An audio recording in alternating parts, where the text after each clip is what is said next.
Ces photos ont été mises sur les réseaux sociaux par un militant pour les droits de l'enfant. On y voit le visage tuméfié et les blessures de la jeune Louane, 16 ans.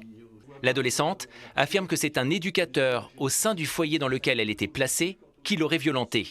Des faits qui se seraient déroulés la semaine dernière près de Pont-Audemer. Depuis, la jeune fille est retournée chez sa mère, encore sous le choc. Elle reste traumatisée par ce qui s'est passé. Elle est apaisée parce qu'elle sait qu'elle ne retournera pas au foyer et que la décision que j'ai prise l'a soulagée, tout comme Ilona. Ce qui concerne l'éducateur, une sanction sévère, ça c'est sûr et certain, voire limite un renvoi, parce que pour pas que ça arrive à d'autres jeunes. Voilà. Louane a porté plainte à la gendarmerie. Une enquête est en cours. Mais depuis, elle aurait reçu des pressions pour retirer sa plainte. De son côté, le conseil départemental, qui a passé une convention avec la structure d'accueil, se veut prudent.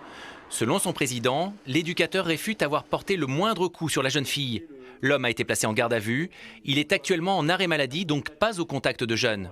S'il est reconnu coupable de violence, le département prendra des mesures vis-à-vis de l'association. Pour l'instant, c'est la présomption d'innocence qui prime.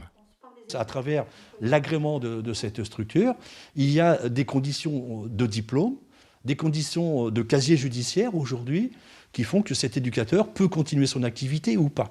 Et à travers où l'agent ne respectera plus ces conditions, nous demanderons à la structure de faire l'action nécessaire pour que cette personne ne puisse plus officier dans cette structure. Mais je ne souhaite pas condamner personne.